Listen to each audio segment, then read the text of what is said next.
আসসালামু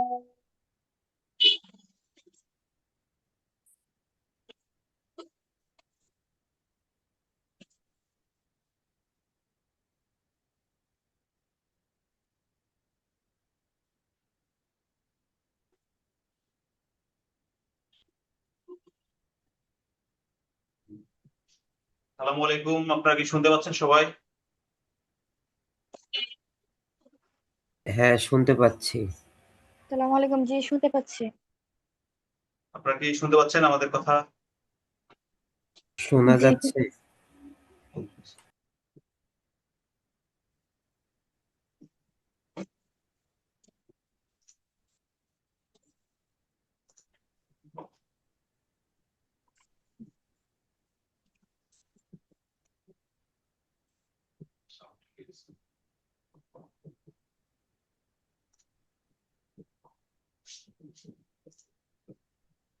ওইতে আসছিল না।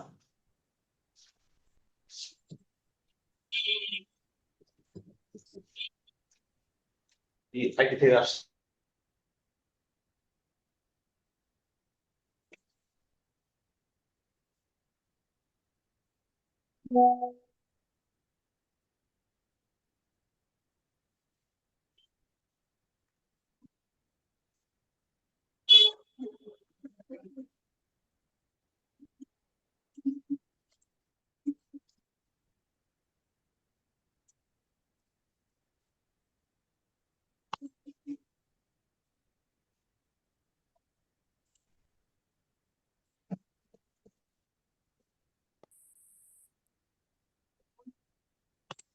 দুটোটাই সিম। এদের তুমি হ্যাঁ না তুমি। সকালে ক্লাস করবো নাকি রাতেই ক্লাস করবো, এরকম একটা দ্বিধাদ্বন্দ্বের মধ্যে সবাই আছেন। আপনারা যারা ক্লাসের লিঙ্ক পাচ্ছেন না, তারা আপনারা আপনাদের ট্রেনার আছে, কোঅর্ডিনেটর আছে, তাদের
সবাই কি আমাকে শুনতে পাচ্ছেন?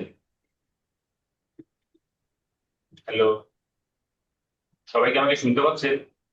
জি স্যার শুনতে পাচ্ছি। জি স্যার, জি স্যার, Yes, sir. শুনতে পাচ্ছি। Yes, sir.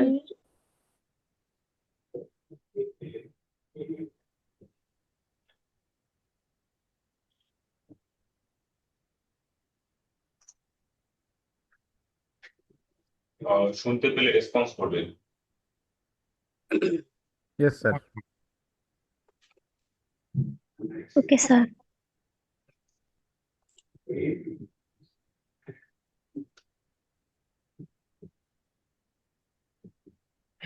সবাই কেমন আছেন? শুভ সকাল, আছি ভালো স্যার।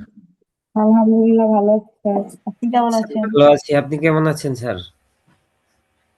প্রথম দিন তো আজকে সেট আপ করতে একটু সময় লাগতেছে। আপনারা একটু ধৈর্য ধরে থাকবেন। আমি সেট আপটা কমপ্লিট করে ফেলি।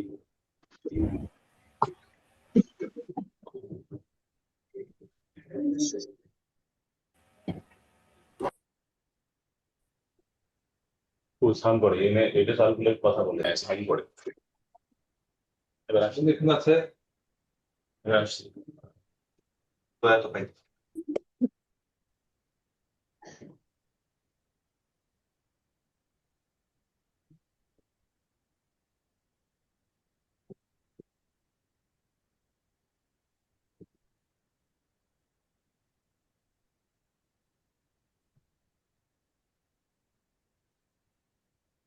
সবাই কি আমার স্ক্রিন দেখতে পাচ্ছেন?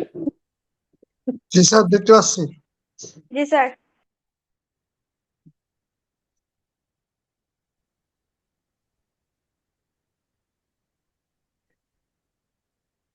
আচ্ছা, যেহেতু আজকে প্রথম দিন আমি আপনাদেরকে একটু স্লাইডের মাধ্যমে জাস্ট একটু আলোচনা করি, দেন আমরা হচ্ছে প্র্যাকটিক্যালি দেখবো।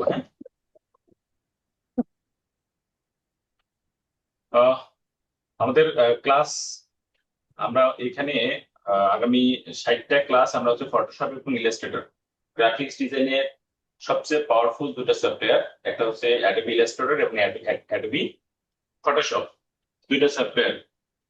আপনারা কি এই দুইটা সফটওয়্যার সম্পর্কে জানেন? জি স্যার, জানি। আসলে কেন দুইটা সফটওয়্যার? গ্রাফিক্স ডিজাইনের সফটওয়্যার তো একটা হওয়া উচিত ছিল, বাট দুইটা কেন বা আরো বেশি কেন? এখানে দেখেন, আপনারা একটু অনেকে হয়তো আমরা জানি না যে আসলে গ্রাফিক্স ডিজাইনের সফটওয়্যার শুধু কি অ্যাডোবি ইলাস্ট্রেটর বা ফটোশপ, নাকি আরো আনলিমিটেড কোনো সফটওয়্যার আছে বা কোনো মাধ্যম আছে কিনা, এইরকম প্রশ্ন অনেকের মনে থাকতে পারে। আমি একটু আপনাদেরকে বলি, সেটা হচ্ছে গ্রাফিক্স ডিজাইনের সফটওয়্যার মূলত শুধুমাত্র অ্যাডোবি ইলাস্ট্রেটর অথবা অ্যাডোবি ফটোশপ, এই দুইটা সফটওয়্যার না। এই গ্রাফিক্স ডিজাইন করতে গেলে অনেক ধরনের সফটওয়্যার আছে, বাট এই দুইটা সফটওয়্যার, অ্যাডোবি কোম্পানির এই সফটওয়্যার দুইটা সবচেয়ে জনপ্রিয় এবং গ্রাফিক্স ডিজাইনের অনেক পাওয়ারফুল এই সফটওয়্যার দুইটা। আমরা এই দুইটা সফটওয়্যার ইউজ করি। এটা ছাড়াও কিন্তু অ্যাডোবি ডিজাইন আছে, অ্যাডোবি এছাড়া হচ্ছে ক্যানভা, অনেকে ক্যানভা ইউজ করেও ডিজাইন করে। এরপরে আরো কিছু অনলাইন নতুন নতুন সফটওয়্যার আরো আছে, যেগুলোর মাধ্যমে আমরা কিন্তু চাইলে গ্রাফিক্স ডিজাইনের কাজগুলো করতে পারি। বাট যেহেতু অ্যাডোবি ইলাস্ট্রেটর এবং অ্যাডোবি ফটোশপ এই সফটওয়্যার দুইটার মাধ্যমে আমরা ভেক্টর এবং রাস্টার, এই দুই টাইপের গ্রাফিক্স এখান থেকে কমপ্লিট করতে পারি এবং আমরা ভালোভাবে আয়ত্ত করতে পারি। দৈনন্দিন জীবনে যত ধরনের গ্রাফিক্স রিলেটেড কাজ আছে, যত ধরনের গ্রাফিক্স রিলেটেড সাপোর্ট আছে, সেইগুলো আমরা যাতে এই দুইটা সফটওয়্যারের মাধ্যমে কভার করতে পারি, সেই জন্য আমরা এই সফটওয়্যারটি সবচেয়ে বেশি শিখি। এই দুইটা যদি আমরা ঠিকমতো আয়ত্ত করতে পারি, ভালোভাবে শিখতে পারি, তাহলে আশা করি গ্রাফিক্স মানে স্টিল গ্রাফিক্স এর আবার অনেক সিস্টেম আছে। হ্যাঁ, যেমন যারা ভিডিও এডিটিং করে তারাও কিন্তু মোটামুটি তাদেরও গ্রাফিক্স নলেজ থাকে এবং তারাও কিন্তু এক ধরনের গ্রাফিক্স ডিজাইনার। যারা মোশন গ্রাফিক্স নিয়ে কাজ করে তারাও গ্রাফিক্স ডিজাইনের আয়ত্তে পড়ে। যারা হচ্ছে ইউআই ইউএক্স ডিজাইন করে তারাও কিন্তু গ্রাফিক্স ডিজাইনের ভিতরেই। হ্যাঁ, আবার ক্যানভা দিয়ে যারা হচ্ছে ডিজাইন করে তারাও কিন্তু গ্রাফিক্স ডিজাইনের ভিতরেই পড়ে।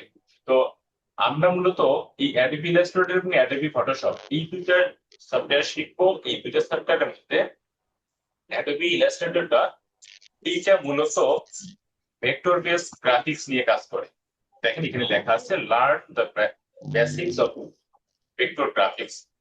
আমরা এইখানে আজকে প্রথম ক্লাসে আমরা বেসিক নিয়ে আলোচনা করবো, সেই জন্য আমি এখানে বেসিক রাখছি। বাট অ্যাডোবি ইলাস্ট্রেটরের বেসিক থেকে শুরু করে অ্যাডভান্স যত ধরনের ক্রিয়েশন আছে, যত ধরনের ডিজাইন আছে, যতগুলো ডিজাইন আসলে এখান থেকে করা সম্ভব হয় বা আমরা করতে পারি, এই সবগুলো ডিজাইন আমরা এখান থেকে শিখবো। আর হচ্ছে অ্যাডোবি ফটোশপের ক্লাসগুলো আমরা করবো হচ্ছে মাঝপথে গিয়ে। এই অ্যাডোবি ইলাস্ট্রেটরের ক্লাসগুলো শেষ করে দেন আমরা হচ্ছে অ্যাডোবি ফটোশপের ক্লাসগুলো শুরু করব। সেখানেও অনেক মজার মজার কিছু প্রজেক্ট আমরা পারফর্ম করব, অনেক কিছু শেখার আছে। আপনারা নিয়মিত যদি ক্লাস করেন, গ্রাফিক্স ডিজাইনের শুরু থেকে শেষ পর্যন্ত A to Z আপনারা এখান থেকে অ্যাচিভ করতে পারবেন, এবং আমি আপনাদেরকে সর্বোচ্চ সাপোর্ট দেওয়ার চেষ্টা করবো। আপনারা ধৈর্য ধরে ক্লাসগুলো করবেন, নিয়মিত ক্লাস করবেন, আশা করি এখান থেকে ভালো কিছু শিখতে পারবেন। তো এখানে অ্যাডোবি ইলাস্ট্রেটর, আমরা যদি অ্যাডোবি ইলাস্ট্রেটর দিয়ে শুরু করতেছি, তাই অ্যাডোবি ইলাস্ট্রেটর সম্পর্কে আমরা আরো একটু বিস্তারিত স্লাইডের মাধ্যমে আরেকটু দেখবো। দেন আমরা হচ্ছে এতে যাব। আচ্ছা, এখান থেকে আমরা ওই যে ভেক্টর ডিজাইনের ফান্ডামেন্টাল আমরা আলোচনা করবো আজকে। সেই সাথে এখানে ইন্টারফেস নেভিগেশন আছে, অর্থাৎ এটা দেখতে কেমন, হ্যাঁ, এসব কিছু জাস্ট স্লাইডের মাধ্যমে আমরা হচ্ছে তুলে ধরার চেষ্টা করছি যে আসলে কোন কোন টপিক নিয়ে আমরা আলোচনা করবো। কেউ হচ্ছে আঁকাআঁকি করবেন না, হ্যাঁ, তাই বোর্ডে কিন্তু কেউ আঁকাআঁকি করবেন না।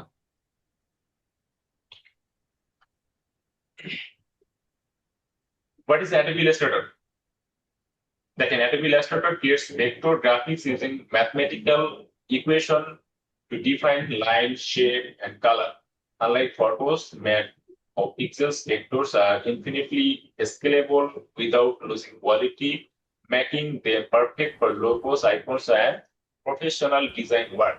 অর্থাৎ আমরা দেখেন Adobe Illustrator এখানে বলছে, স্পষ্ট বলছে যে Adobe Illustrator মূলত vector base graphics. Vector graphics কি আসলে, ভেক্টর কেন ভেক্টর, আপনারা কি কেউ বলতে পারবেন? রিয়েলমি না, আপনারা যদি আঁকাআঁকি করেন আমি কিন্তু ক্লাস থেকে বের করে দিব আপনাদের।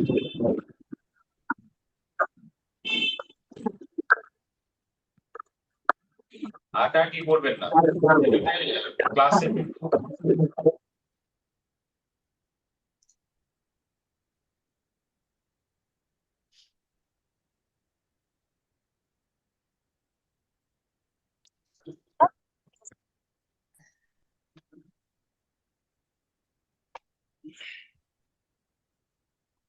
তাহলে যেটা বলতেছিলাম, দেখেন ক্লাসে আপনারা যদি শব্দ করেন, ক্লাসে যদি নয়েজ আসে, তাহলে কি ক্লাসের ফোকাসটা নষ্ট হয়ে যায় এবং ক্লাসের একটা সমস্যা হয়ে যায়। হ্যাঁ, আপনারা একটু চেষ্টা করবেন যাতে শব্দ না হয়। স্যার ভয়েসটা কি ইকোসিস্টেম করা? যে ভয়েস কি খারাপ শোনা যাচ্ছে, কম শোনা যাচ্ছে এরকম কিছু? জি স্যার, শুনতে একটু সমস্যা হইতেছে আর কি, ভয়েস কেমন জানি তার ইকো মানে করা আর এই কি, আসতেছে স্যার, বাইরে হইতেছে আর কি বারবার ভয়েস। বাড়ি খেয়ে আসতেছে স্যার। স্যার আমার ক্ষেত্রে আমি ভাবতাম তখন যে আমার নেটওয়ার্ক, কিন্তু ভয়েসটা অনেক কষ্ট হচ্ছে, ক্লিয়ার আসে না। না স্যার, আমরা তো ঠিকই শুনতে পাচ্ছি। স্যার রিপিট হচ্ছে আর কি আপনারটা। এতক্ষণ তো ঠিকই ছিল, তাই না? জি স্যার, জি অনলাইন স্যার। ঠিকই তো আছে আমাদের, কিন্তু আবার কিছু কিছু নেটের কারণে হয়তো বা এরকম আচ্ছা আচ্ছা, নেটওয়ার্কে যাদের সমস্যা ইস্যু তাদের থাকতে পারে। হ্যাঁ হ্যাঁ, নেটওয়ার্ক ইস্যু থাকতে পারে, আপনারা একটু ধৈর্য ধরে শোনেন, সব শুনতে পারবেন, কোনো সমস্যা নেই। হ্যাঁ, আচ্ছা আমরা দেখি তাহলে এখানে ভেক্টর গ্রাফিক্স এবং রাস্টার গ্রাফিক্স এর কিছু পার্থক্য আমরা এখানে কয়েকটা উল্লেখ করছি। সেখানে যদি আমরা দেখি, এই যে ম্যাথমেটিক্যাল ভেক্টর গ্রাফিক্স যেটা, সেটা হচ্ছে ম্যাথমেটিক্যাল পাথ, অর্থাৎ এখানে লাইনের মাধ্যমে, লাইন অর্থাৎ পাথ এবং অ্যাঙ্কর পয়েন্টের মাধ্যমে একটা গ্রাফিক্স তৈরি হয়। আর রাস্টার গ্রাফিক্স যেটা তৈরি হয় সেটা হচ্ছে পিক্সেল দিয়ে তৈরি হয়। আমরা জানি যে ইমেজ মূলত ছোট ছোট কিছু ডট দিয়ে তৈরি হয়, তাই না? জি স্যার। জি স্যার। ছোট ছোট কিছু ডটের মাধ্যমে রাস্টার গ্রাফিক্সটা তৈরি হয়, বাট ভেক্টর গ্রাফিক্সটা তৈরি হয় হচ্ছে লাইনের মাধ্যমে, পাথ এবং অ্যাঙ্কর পয়েন্টের মাধ্যমে। এটাই তফাৎ, ঠিক আছে? কেউ যদি জিজ্ঞেস করে আপনারা যাতে বলতে পারেন, আমি আর ক্লিয়ার করে দিলাম সেটা। ইনফিনিটি স্কেলেবল, এটা ইনফিনিটি স্কেলেবল এই জন্য বলছে যে এটা আসলে আনলিমিটেড আপনি স্কেল বাড়াইতে পারবেন। এটাকে আপনি যত খুশি জুম করবেন, এটা কখনোই কোয়ালিটি লস করবে না, এটাই কখনোই আপনার ব্লার দেখাবে না। ঠিক আছে, এটা সর্বোচ্চ লেভেল পর্যন্ত আপনি জুম করতে পারবেন। এই জন্যই এটা হচ্ছে vector graphics. But raster graphics এর যে সিস্টেমটা সেটা হচ্ছে, এটা যেহেতু পিক্সেল দিয়ে থাকে, ডটেড থাকে, সেহেতু এটা একবারে লাস্ট স্টেজে গেলে আপনি হচ্ছে এটা ব্লার দেখবেন এবং এখানে ছোট ছোট অনেকগুলো পিক্সেল দেখতে পাবেন, যেটার মাধ্যমে আপনি আসলে কোনো ছবি বা কোনো আপনি আসলে এভাবে দেখতে পাবেন না, যতক্ষণ পর্যন্ত সেটাকে জুম ইন না করবেন, জুম আউট না করবেন। ঠিক আছে, এটা একটা বিষয়। আমরা ভেক্টর গ্রাফিক্স এর মাধ্যমে আমরা ভেক্টর গ্রাফিক্স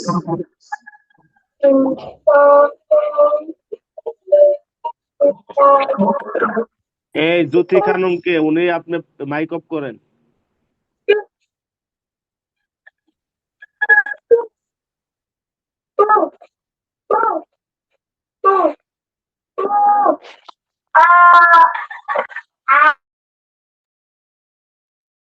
স্যার যদি সম্ভব হয় তাহলে দুই একজনের মাইক অন করে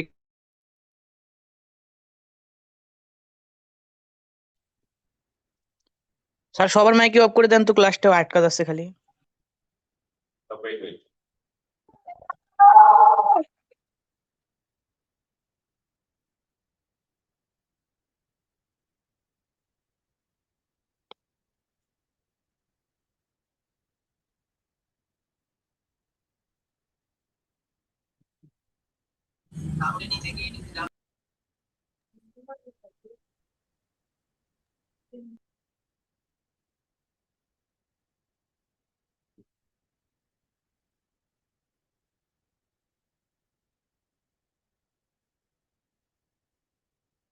আচ্ছা, এখন সবাই আমাকে শুনতে পাচ্ছেন? সবাই দেখেন তো, চেষ্টা করেন তো, আনমিউট করতে পারতেছেন কিনা কেউ?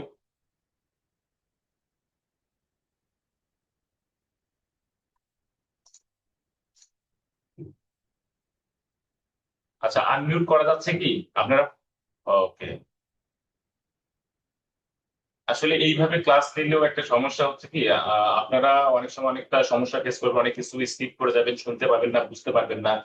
তখন আবার আমার সমস্যা হবে, আপনাদের সমস্যাটা সমস্যায় থেকে যাবে। এই জন্য আমি আসলে চাই না যে সবাইকে আনমিউট করে রাখি। হ্যাঁ, কিন্তু আপনারা যদি একটু নিজে থেকে সচেতন না হন, তাহলে আসলে সমস্যা হয়।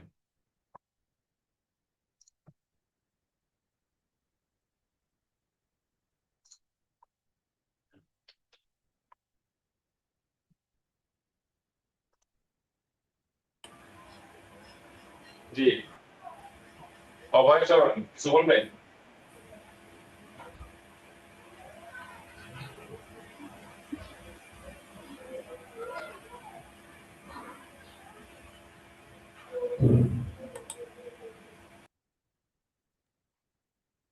স্যার, একজন বা দুইজনকে আনমিউট করে রেখে তারপরে ক্লাসটা কন্টিনিউ করলে ভালো হয়।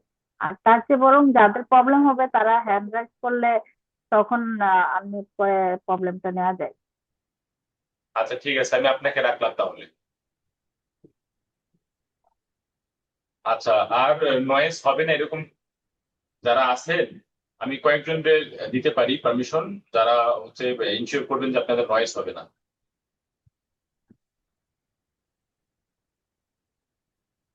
আম্মু, তুমি সমস্যা বলবে না, ঠিক আছে? আম্মুকে ওইখান থেকে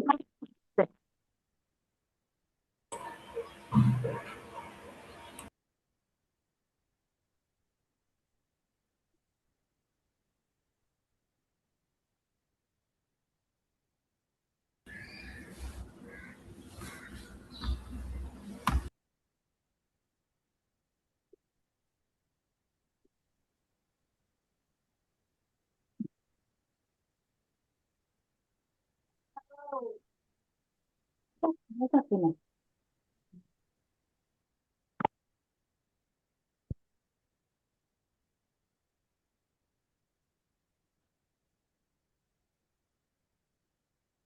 সীমা, আপনি হ্যান্ড রেস করেন, আপনাকে তো পাচ্ছি না।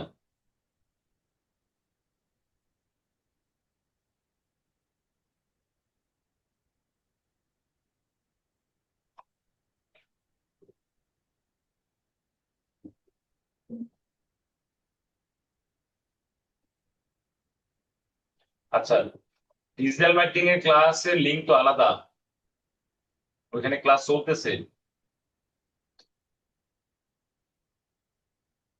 ডিজিটাল মার্কেটিং এর ক্লাস চলতেছে, আপনারা জয়েন করার চেষ্টা করেন, মনে পেয়ে যাবেন, অথবা গ্রুপে নক দেন, যদি নক দেওয়ার অপশন থাকে গ্রুপে নক দেন। আচ্ছা, সবাই শুনতে পাচ্ছেন তোরা? জি স্যার। আচ্ছা ঠিক আছে, তাহলে শুনি। হ্যাঁ, আমি আপনাদেরকে কথা বলার দিব, স্পেস দিব। হ্যাঁ, আমি ক্লাসটা শেষের দিকে আমি আপনাদেরকে মাইক ওপেন করে দিব সবার। দেন আপনারা যার যার প্রশ্ন আছেন সেগুলো নিয়ে কথা বলবেন, আমি আপনাদেরকে সেগুলো সলভ করার চেষ্টা করবো। ঠিক আছে, এটা হলে মনে ভালো হয়। ঠিক আছে স্যার। ওকে, ঠিক আছে, তাহলে আমরা কথা না বলি, একটু শুনি। তাহলে এই ভেক্টর গ্রাফিক্স নিয়ে কথা বলতেছিলাম। ভেক্টর গ্রাফিক্স আর রাস্টার গ্রাফিক্স এর মধ্যে এই তফাৎ। সমস্যা,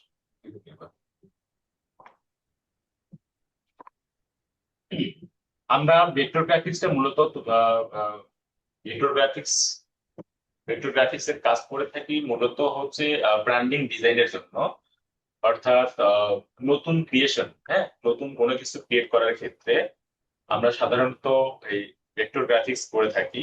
আর রাস্টার গ্রাফিক্স এর কাজটা যেটা হয় সেটা হচ্ছে বিভিন্ন ধরনের ইমেজ নিয়ে কাজ কারবার যদি থাকে, ইমেজ ইডাস থেকে শুরু করে ব্যাকগ্রাউন্ড রিমুভ করা, তারপরে হচ্ছে ম্যানিপুলেট করা, হ্যাঁ, বিভিন্ন ধরনের পোস্টার, ভিডিও, থাম্বনেল তৈরি করা, এই ধরনের যত ধরনের কাজ আছে, এই বিভিন্ন ধরনের প্রোডাক্ট অ্যাডভার্টাইজিং এর জন্য ইমেজ তৈরি করা, হ্যাঁ, অ্যাডভার্টাইজমেন্টের জন্য বিভিন্ন ধরনের পোস্টার ডিজাইন করা, এইগুলোর জন্য আমরা মূলত ফটোশপের কাজ করে থাকি। ফটোশপের মাধ্যমে সেই গ্রাফিক্স এর সাপোর্টটা নিয়ে থাকি। তো এই দুইটার মধ্যে তফাৎ হচ্ছে, একটা হচ্ছে ইমেজ রিলেটেড, আর একটা হচ্ছে ইমেজ এর বাইরে বিভিন্ন ধরনের ভেক্টর শেপ রিলেটেড। ঠিক আছে, দুটোই পাওয়ারফুল, দুটোই কাজের, দুটোর কম্বিনেশনেই গ্রাফিক্স ডিজাইনটা পরিপূর্ণতা পায়। তো আমাদের হচ্ছে দুটা সম্পর্কে ভালো নলেজ থাকতে হবে। ঠিক আছে। আচ্ছা, যারা সাউন্ড শুনতে পাচ্ছেন না, অনেকে তো সাউন্ড শুনতেছেন, তাহলে এটা সমস্যা তো আপনাদের হতে পারে। আপনারা একটু চেক করে দেখেন। হ্যাঁ, যারা শুনতে পাচ্ছেন না চেক করে দেখেন। আমার তো মাইক অন আছে সবাই। হ্যাঁ, ওকে, ঠিক আছে, অনেকে শুনতে পাচ্ছে। আচ্ছা, এখানে আমরা অ্যাডোবি ইলাস্ট্রেটরে মূলত লোগো ডিজাইন করি, icon design, social media graphics এবং প্রিন্ট ডিজাইন। প্রিন্ট ডিজাইনের মধ্যে ধরেন বিজনেস কার্ড, ব্রোশিয়ার, পোস্টার, এই ধরনের ডিজাইনগুলো আমরা মূলত অ্যাডোবি ইলাস্ট্রেটরে করে থাকি।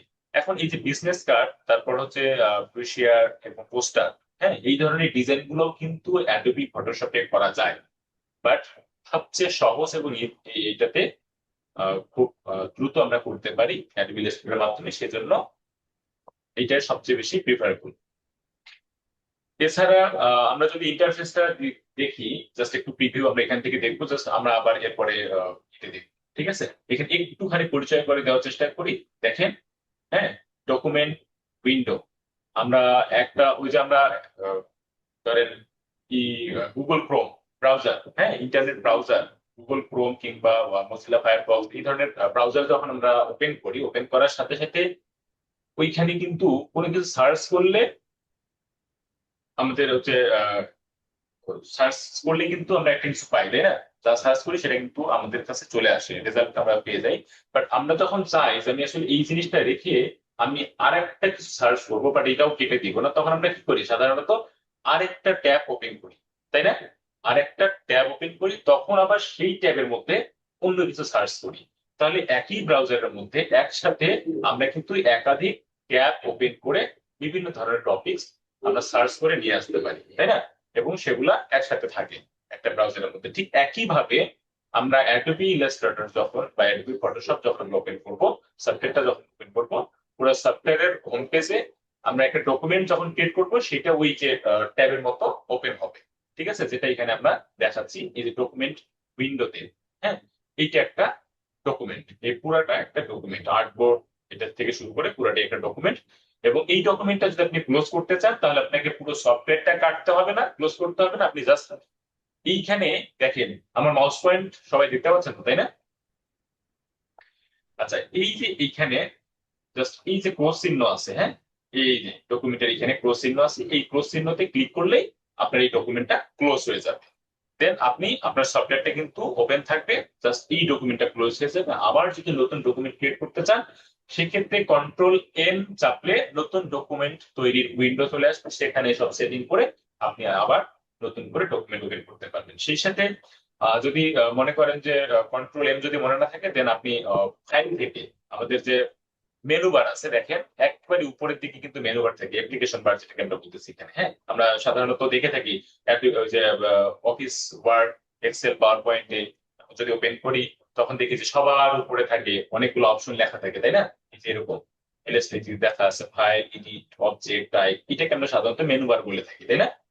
তো এইখান থেকে আমরা কিন্তু এই যে ফাইল অপশন আছে সেই ফাইল অপশন থেকে আমরা সহজে নতুন ডকুমেন্ট ক্রিয়েট করতে পারি। এখানে ক্লিক করলে নিউ ডকুমেন্টের অপশন থাকবে, ওখান থেকে আমরা একটা ডকুমেন্ট ক্রিয়েট করতে পারি, দেন আমরা এরকম একটা ডকুমেন্ট পেয়ে যাব। তো এইটা হচ্ছে তাহলে এটা ডকুমেন্ট উইন্ডো।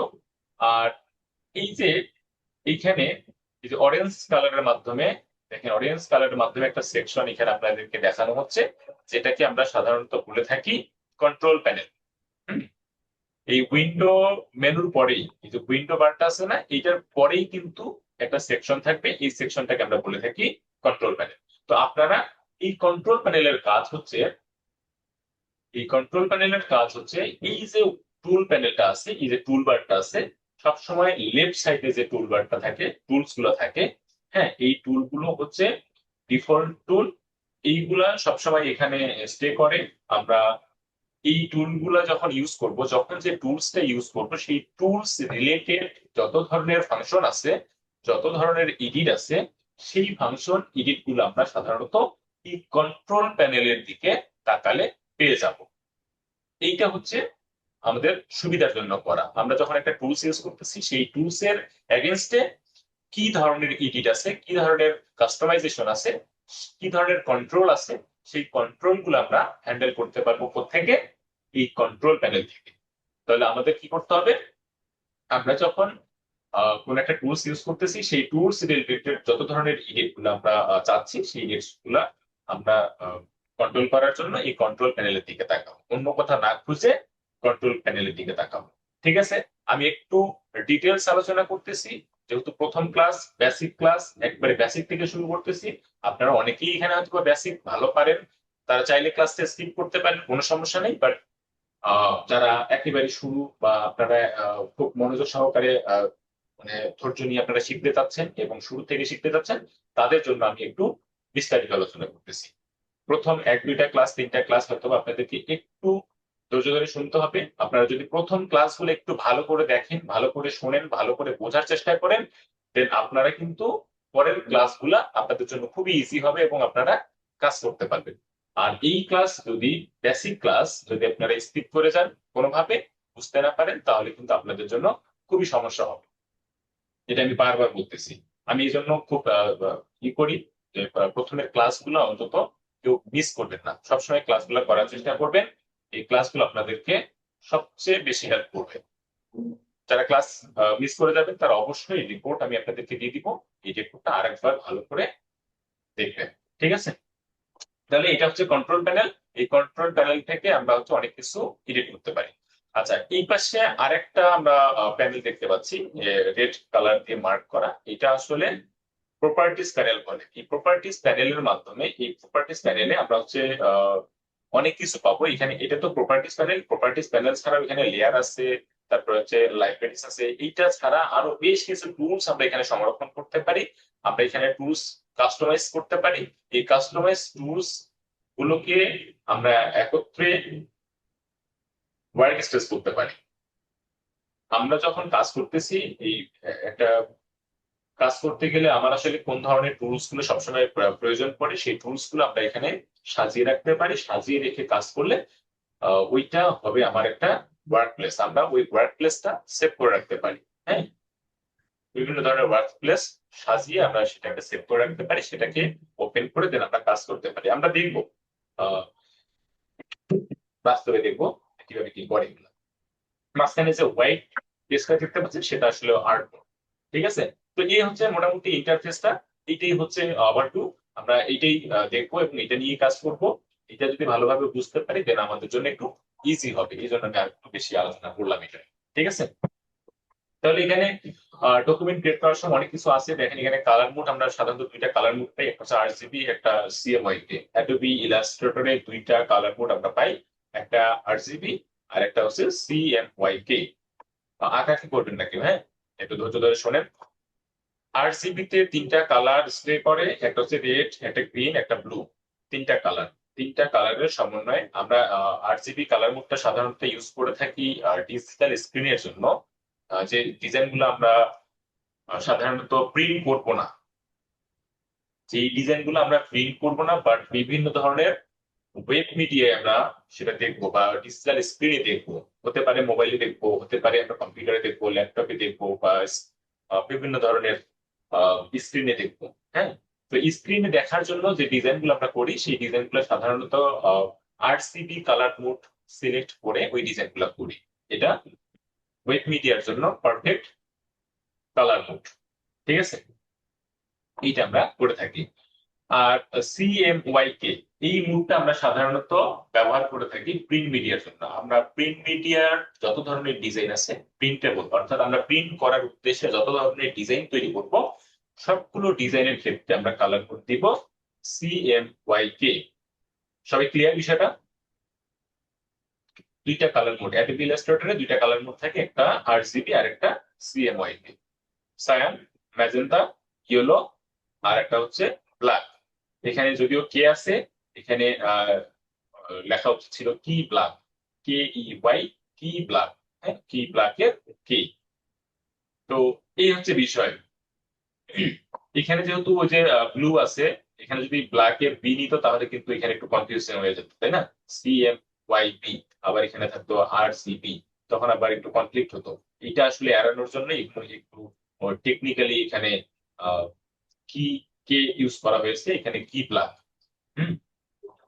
এটা একটা বিষয়। আচ্ছা, ঠিক আছে, তাহলে আমরা হচ্ছে সিএমওয়াই কে কালার মোড দিয়ে সাধারণত যে ডিজাইন গুলো করে থাকি, এটা হচ্ছে বিজনেস কার্ড। আর তো সাধারণত আমরা যে বিজনেস কার্ড তো প্রিন্ট করে থাকি, প্রিন্ট করার উদ্দেশ্যে ডিজাইন করে থাকি, সেই জন্য বিজনেস কার্ড।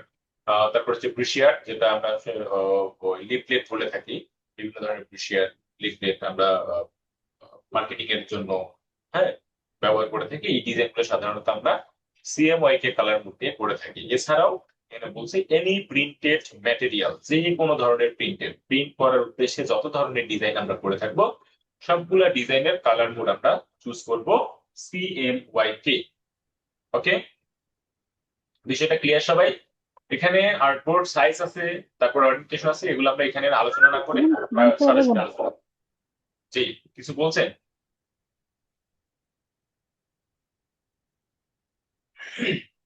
টুলবার, এখানে আমরা যদি দেখি, এখানে যে সিলেকশন টুল, আচ্ছা, এগুলো নিয়ে আমরা টুলস এর ভিতরে গিয়ে আলোচনা করবো। ঠিক আছে, এখানে আসলে এত ভালো বোঝা যাবে না। File menu, edit menu, object. ওকে,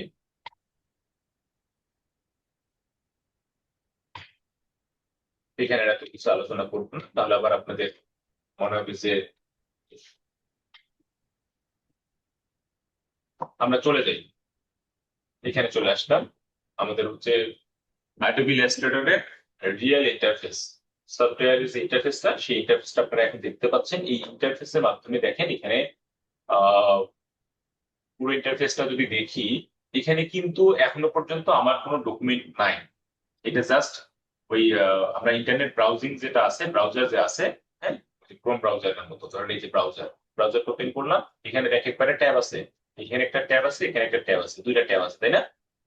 তাহলে এইটার ট্যাবটা কেটে দিলাম, তাহলে কি আমার ব্রাউজারটা কেটে গেল? যায়নি।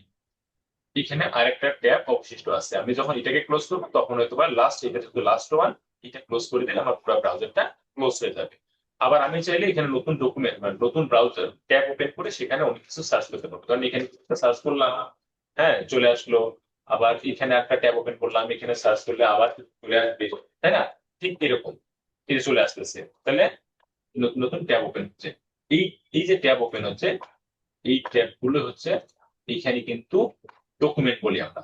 দেখেন এখানে কিন্তু একটাও ডকুমেন্ট ক্রিয়েট করা নাই, এটা ব্ল্যাঙ্ক একটা ইন্টারফেস দেখাচ্ছে অ্যাডোবি ইলাস্ট্রেটরে। এই অ্যাডোবি ইলাস্ট্রেটরে আমরা এই যে ফাইল মেনু, এই ফাইল মেনু থেকে নিউ অথবা কিবোর্ড শর্টকাট কন্ট্রোল এল, এটাতে যদি ক্লিক করি দেন আমরা একটা উইন্ডো পাবো। এই উইন্ডোতে এইখানে আমরা হচ্ছে অনেক কিছু পাবো, অনেক সেটিংস আছে। আমরা যখন একটা ডকুমেন্ট ক্রিয়েট করবো আমাকে চিন্তা করতে হবে, আমাকে ভাবতে হবে, আমাকে বুঝতে হবে যে আমি আসলে কিসের জন্য ডকুমেন্টটা ক্রিয়েট করতেছি, কোন ডিজাইন করব, কি ডিজাইন করব, সেটার উপর ডিপেন্ড করবে আমার ডকুমেন্টের সেট আপটা।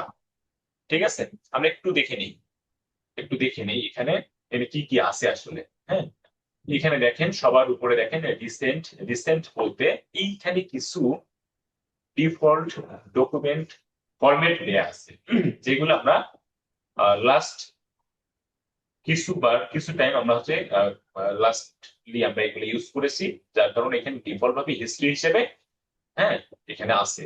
আমরা আরো যদি নতুন ডকুমেন্ট ক্লিক করি সেখানে হয়তোবা সেগুলো এখানে রিসেন্ট ফাইল হিসেবে জমা থাকবে। ঠিক আছে, বারবার যাতে আমাকে ক্রিয়েট করতে না হয়, সাজাইতে না হয়, সেই জন্য এখানে ডিফল্ট ভাবে এগুলো সেভ থাকবে হিস্ট্রিতে। আমরা চাইলে সেখান থেকে এক ক্লিকেই ওপেন করতে পারবো ডকুমেন্টটা, এই আর কি। আচ্ছা, এছাড়া এখানে সেভ আছে। আমরা নতুন কোনো ডকুমেন্ট, নতুন কোনো টেমপ্লেট যদি আমরা রেডি করি সেটাকে আমরা এখানে সেভ করে রাখতে পারবো। এখানে কিছু ডিফল্ট ভাবে দেওয়া আছে সফটওয়্যারের নিজস্ব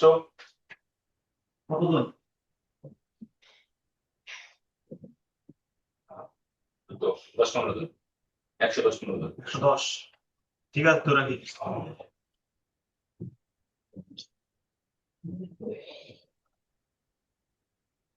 আচ্ছা, তাহলে এখানে বেশ কিছু ডিফল্ট আছে, যেমন এখানে মোবাইল রিলেটেড, হ্যাঁ বিভিন্ন ধরনের মোবাইলের মডেল, আইফোনের, আইপ্যাড প্রো, এগুলার যে ডিসপ্লে সাইজ, সেই ডিসপ্লে সাইজে কতটুকু মানে এটা যে রেগুলার যে মেজারমেন্ট, সেই মেজারমেন্ট অনুযায়ী এখানে সাইজ অনুযায়ী এখানে কিছু ডিফল্ট আর্টবোর্ড বা ডকুমেন্ট এখানে দেয়া আছে, যেগুলো ইউজ করে আমরা ওই রিলেটেড কোনো কিছু ডিজাইন করতে পারি। ঠিক আছে, এটার জন্য দেওয়া আছে। এখানে ওয়েব মিডিয়ার জন্য আছে, মানে ওয়েবের জন্য আছে। হ্যাঁ, এই যে দেখেন, এই যে লার্জ ওয়েব, তারপরে মিনিমাম, এখানে বেশ কিছু ডিফল্ট ফরম্যাট আছে। এগুলো চাইলে আমরা আমাদের কাজের প্রয়োজনে এগুলো আমরা ইউজ করতে পারবো। বাট এত কিছু আপাতত জানতে হবে না, না জানলেও চলবে। আমরা যখন এগুলো নিয়ে কাজ করবো তখন হয়তো এগুলো নিয়ে আরো বেশি বিস্তারিত বুঝতে পারবো যদি প্রয়োজন পড়ে। ঠিক আছে, এখানে প্রিন্ট রিলেটেড আছে। আমরা অফিসের কাজ অনেক সময় A4 সাইজ পেপারে কিছু কাজ করতে হয়, তারপরে যে লার্জ সাইজের পেপারে, তারপরে যে লিগাল সাইজ আছে, এরকম যে A3, B4, B5, ট্রাইপোড, এই ধরনের অনেক কিছু আছে। এইগুলো নিয়ে আমরা কিন্তু অনেক সময় অফিসিয়ালি হ্যান্ডেল করে অফিসিয়ালি কাজ করতেছি, সেক্ষেত্রে কিছু ডিফল্ট সাইজের ডকুমেন্ট এখানে দেওয়া আছে, আমরা চাইলে এগুলো নিয়েও কাজ করতে পারি। এর সাথে আছে আবার ফিল্ম, ভিডিও, তারপর আর্ট ইলাস্ট্রেশন, অনেক কিছু আছে। এগুলো আপনার যদি প্রয়োজন পড়ে এখান থেকে আমরা নিয়ে কাজ করতে পারি। আমরা পোস্টার ডিজাইন করতে গেলে, তারপর পোস্ট কার্ড ডিজাইন করতে গেলে, হ্যাঁ এগুলো আমরা এখান থেকে ইউজ করে ক্লিক করব। ক্লিক করে আমরা দেখেন, ক্লিক করার সাথে সাথে এখানে সেটিংসটা অটোমেটিক চলে আসতেছে। হ্যাঁ, RGB কালার মোড, তারপরে 72 রেজুলেশন, এগুলো কিন্তু অটোমেটিক চলে আসতেছে। এখান থেকে আমরা এখানে ক্লিক করলেই এই ডকুমেন্টটা ক্রিয়েট হয়ে যাবে। আর যদি আপনি একেবারে নতুন ভাবে নিজের কাস্টমাইজেশন নিয়ে যদি নতুন একটা ডকুমেন্ট ক্রিয়েট করতে চান, সেটা করতে চান, সেক্ষেত্রে আমরা এইখান থেকে ধরেন এখানে নিজের ডকুমেন্টের নাম দিবেন। ধরেন আমি যদি বিজনেস কার্ড ডিজাইন করার উদ্দেশ্যে একটা ডকুমেন্ট ক্রিয়েট করি, সেক্ষেত্রে এখানে লিখতে পারি বিজনেস কার্ড ডিজাইন, তারপরে বিজনেস কার্ড ডিজাইন এর নাম দিলাম ডকুমেন্টের, যে বিজনেস কার্ড ডিজাইন। এখানে সাইজটা আমি আমার কাস্টমাইজেশন যেমন নিজের মতো করে দিব। এখানে একটা জিনিস বলে রাখি, আমরা এই যে সাইজটা এখানে আছে, হ্যাঁ হোয়াইট এবং হাইট, এইটা আমরা কোন ফরম্যাটে করব? এখানে মিলিমিটার দেওয়া আছে, মিলিমিটার, পিক্সেল, পয়েন্ট, পিকাস, ইঞ্চি, ফিট, ইএনসি, তারপরে ইয়ার্ড আছে, সেন্টিমিটার, মিটার, অনেক কিছু আছে। এখন এইখান থেকে কোনটা আমি আসলে কখন কোনটা ইউজ করব, এটার একটা কনফিউশন অনেকের মধ্যে তৈরি হতে পারে। আমি একটু ক্লিয়ার করে দিচ্ছি। এইখানে পিক্সেল যেটা আছে, অর্থাৎ আমরা রাস্টার গ্রাফিক্স এর ক্ষেত্রে যে পিক্সেল পাই, হ্যাঁ সেই এই পিক্সেলটা আমরা তখনই সিলেক্ট করব যখন আমরা ওয়েব মিডিয়ার জন্য, আপনারা ভালো করে শুনে রাখবেন, ওয়েব মিডিয়ার জন্য দুইটা মিডিয়া ডিজাইন সাধারণত দুইটা মিডিয়াতেই হয়, একটা হচ্ছে ওয়েব মিডিয়া, একটা হচ্ছে প্রিন্ট মিডিয়া। দুইটা উদ্দেশ্যে আমরা ডিজাইন করে থাকি। সেই দুইটার মধ্যে একটা হচ্ছে পিক্সেল। ওয়েব মিডিয়ার জন্য আমরা যখন ডিজাইন করব, ওয়েব মিডিয়ার জন্য যখন আমরা ডিজাইন করব তখন আমরা পিক্সেল মানে আমার ডকুমেন্ট সাইজের যে ফরম্যাটটা সেটা পিক্সেল সেটআপ করব।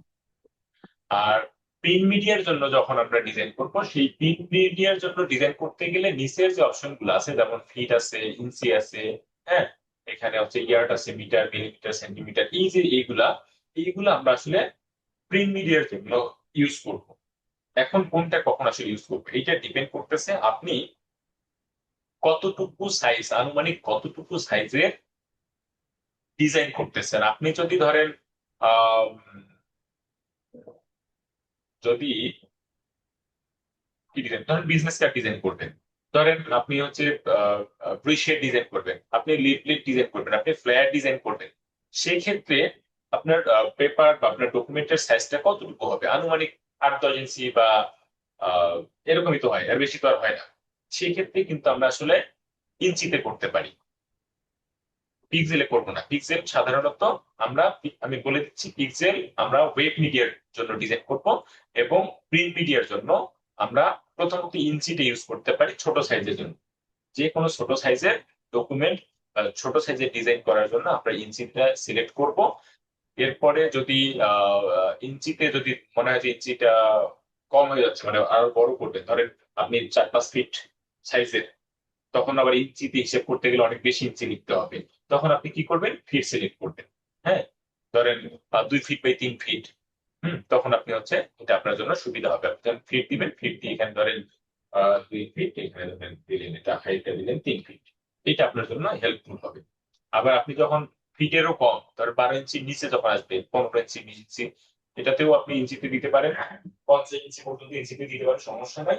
বাট যখন আরো বেশি চলে যায় তখন আপনি ফিটে চলে যেতে পারেন। এইটা আসলে মানে ওইরকম ম্যান্ডেটরি না যে আপনি আসলে ফিটেই করতে হবে বা আপনাকে ইঞ্চিতেই করতে হবে, এরকম ম্যান্ডেটরি না। এটা ডিপেন্ড করতেছে আপনার সাইজটা আসলে ছোট নাকি একটু মাঝারি টাইপের হলে আপনি ফিটে চলে যান। বা আপনার যদি আরো বেশি বড় হয়, ধরেন বিলবোর্ড বানাবেন, বিলবোর্ড বানাইতে গেলে আপনাকে ফিটে তো পড়তা পড়বে না, তখন আপনি আবার ওই মিলিমিটার, সেন্টিমিটার, ওই যে মিটার আছে, হ্যাঁ, ইয়ার্ড আছে, এইগুলাতে যেতে পারে। ঠিক আছে, এই সাইজ গুলো আপনার আসলে ডিপেন্ড করবে আপনি কত বড় সাইজের ডকুমেন্ট ডিজাইন করতেছেন সেটার উপর ডিপেন্ড করতেছে। এগুলো আপনারা আপনাদের প্রয়োজন মতো করতে পারেন। বাট আমি বলবো আপনাদেরকে ইঞ্চিটা আপাতত রাখেন। আপাতত ইঞ্চিটা রাখেন। এইখানে বিজনেস কার্ড ডিজাইন করার ক্ষেত্রে যেহেতু বিজনেস কার্ডের সাইজ অনেক ছোট, আমরা জানি যে বিজনেস কার্ড দেখতে কিন্তু অনেক ছোট হয়, ছোট যেহেতু হয় সেহেতু আমি এখানে ইঞ্চিটা সিলেক্ট করতেছি। ইঞ্চিটা সিলেক্ট করলে এখানে দেখেন আমি তখন বিজনেস কার্ডের সাইজ দেখেন, কোন ডিজাইনেরই যদি সাইজ আপনার অ্যাকচুয়াল জানা না থাকে আপনি কি করবেন? আপনি সার্চ করা শুরু করবেন। কি সার্চ করবেন? ধরেন এখানে আপনি এসে সার্চ করলেন যে business card design standard size, দেখেন এখানে দেখছেন চলে আসছে, এই থেকে উত্তর চলে আসছে। আমরা যদি এই যে এটা আমরা চুজ করি, এখানে দেখেন বলা আছে, এখানে টোটাল দেওয়া আছে, বাট এখানে আরেকটা আছে, এখানে দেখেন আমরা এই যে 3.5 ইঞ্চি বাই 2 ইঞ্চি, আমরা সাধারণত এই সাইজটা ইউজ করে থাকি, 3.5 inch by 2 inch business card. তাহলে এটার সাথে আবার কি আছে দেখি, এখানে কি বলছে, এই যে ব্লিড আছে আবার 0.25, এটা দিয়ে আমার টোটাল আসবে 3.75 আর 2.25, এটা ব্লিড অ্যাড করে দিয়ে টোটাল এটা হবে। তাহলে এই যে সাইজটা আমি পেলাম 3.5 ইঞ্চি বাই 2 ইঞ্চি, তাহলে এটা কি আমি যদি না জানতাম বিজনেস কার্ডের আসলে অ্যাকচুয়াল সাইজ কত হয়, তাহলে কি আমি ডিজাইন করতে পারবো না? বিষয়টা এমন না আসলে, তাই না? এখন এআই এর যুগ, আপনাদেরকে এআই ইউজ করতে হবে। দেখেন এখন কিন্তু আপনার হচ্ছে গুগলে সার্চ করতে গেলে কিন্তু এআই থেকে উত্তর নিয়ে আসে। তার মানে কি আরো অ্যাডভান্স আমরা পেয়ে যাচ্ছি, আমাদেরকে এত বুঝতেও হচ্ছে না এবং কনফিউশনও তৈরি হবে না, আপনারা এখান থেকে সহজে পেয়ে যাবেন। তাহলে আমি এটা ডকুমেন্টটা ক্রিয়েট করতেছি, তাহলে এখানে আমি ধরেন এখানে আমার হবে হচ্ছে 3.5 এখানে হবে 2। এখানে ওরিয়েন্টেশন আছে। ওরিয়েন্টেশনটা হচ্ছে আপনি ল্যান্ডস্কেপ নেবেন নাকি পোর্ট্রেট নেবেন। হুম, দুইটা আছে, একটা হচ্ছে আড়াআড়ি আর একটা হচ্ছে লম্বালম্বি।